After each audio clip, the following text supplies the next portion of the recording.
মেধা, কোটা এবং পড়াশোনা। সরকারি চাকরিতে মেধা ও কোটার পাশাপাশি পড়াশোনাও অত্যন্ত গুরুত্বপূর্ণ। Hi everybody, I am Junaid Ashrafur Rahman, Honours Masters LLB from Bangladesh, Mymensingh District, Namdal Municipality, 5 number ward. Hello, আমি জুনায়েদ আশরাফুর রহমান। আমার বাড়ি বাংলাদেশের ময়মনসিংহ জেলার নান্দাইল পৌরসভার 5 নাম্বার ওয়ার্ডে।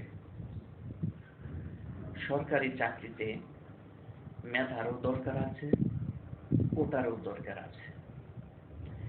মেধা কি সহজভাবে বললে ব্যক্তির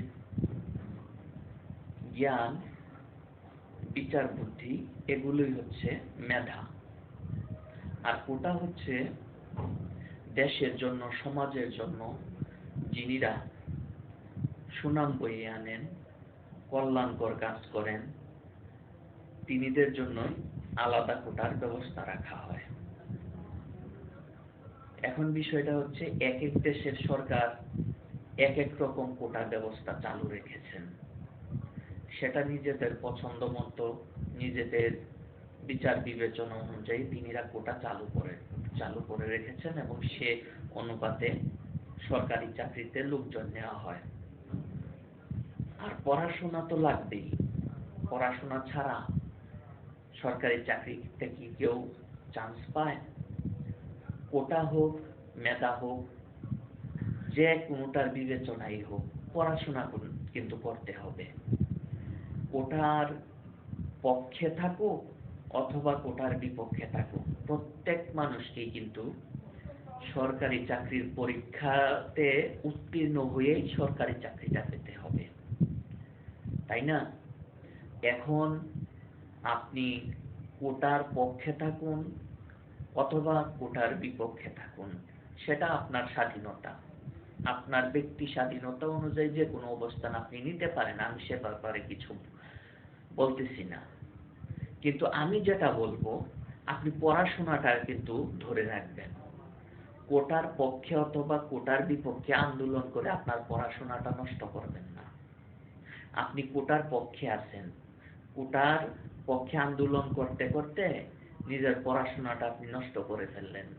তখন যখন সরকারি চাকরির পরীক্ষা হবে, তখন পরীক্ষায় যদি আপনি টিকতে না পারেন, তাহলে এই কোটার পক্ষে আন্দোলন করার কারণে কেউ আপনাকে বিসিএস ক্যাডার বানিয়ে দেবে না। আবার আপনি মেধার পক্ষে আছেন, কোটার বিরুদ্ধে আছেন, খুব আন্দোলন করলেন, কিন্তু দেখা গেল পরীক্ষার মধ্যে আপনি কিছুই লিখতে পারলেন না বা এমসিকিউ পরীক্ষায় উত্তীর্ণই হতে পারলেন না। তখন আপনার এই কোটা বিরোধী আন্দোলন করার কারণে আপনার অন্য সঙ্গী সাথীরা আপনাকে সরকারি চাকরিতে নিয়ে বসিয়ে দিতে পারবে না। সেই বিষয়টাও কিন্তু মাথায় রাখবেন। অতএব কোটার পক্ষে আন্দোলন করুন অথবা কোটার বিপক্ষে আন্দোলন করুন, সেটা আপনার নিজের একান্তই ব্যক্তি স্বাধীনতার ব্যাপার। কিন্তু পড়াশোনাটা ধরে রাখবেন, পড়াশোনাটা নষ্ট করবেন না। বিশেষ করে এমসিকিউ পরীক্ষাটা কিন্তু খুব কঠিন। অনেক ভালো ছাত্র, অনেক মেধাবী, অনেক প্রতিভাবান মানুষও অনেক কিছু জানে, কিন্তু পরীক্ষার সময় দেখা গেল যে কোনো কারণে পরীক্ষাতে তিনি কি এমসিকিউ ঠিকমতো আনসার দিতে পারলেন না, অথচ তিনি জানেন, অথচ তিনি সেগুলো পড়েছেন। যে কারণে দেখা যায় যে অনেক ব্রিলিয়ান্ট ছাত্র বিসিএস পরীক্ষায় উত্তীর্ণ হতে পারেনি, শুধু এই এমসিকিউতে এই বৃত্ত ভরাটের ভুল করার কারণে, ঠিকমতো আনসার না দেওয়ার কারণে। আবার অনেক অল্প মেধাবী ছাত্র পড়াশোনা করেছে, এমসিকিউ পরীক্ষাতে গিয়ে ঠিক মতো কি করতে পেরেছে, বৃত্ত ভরাট করে উত্তর দিয়ে দিতে পেরেছে। যে কারণে দেখা গেল যে তিনি মেধাবী বেশি নাকি কম মেধাবী সেটা না, তিনি এমসিকিউ শীটে কিরকম বৃত্ত ভরাট করেছেন, সঠিক হয়েছে, সে অনুপাতে কি তিনি উত্তীর্ণ হয়ে গিয়েছেন। অতএব বিসিএস পরীক্ষায় ভালো করতে হলে আপনাকে পড়াশোনা অবশ্যই করতে হবে।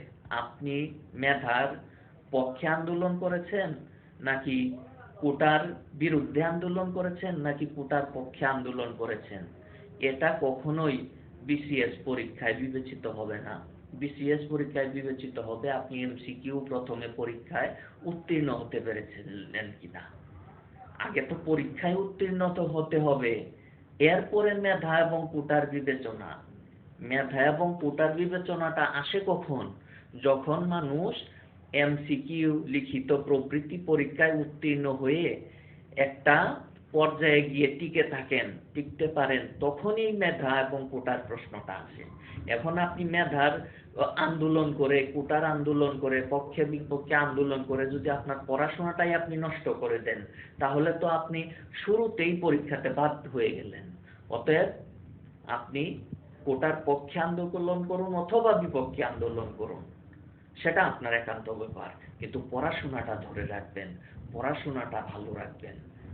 তো আলোচনা এ পর্যন্তই। ধন্যবাদ। আসসালামু আলাইকুম।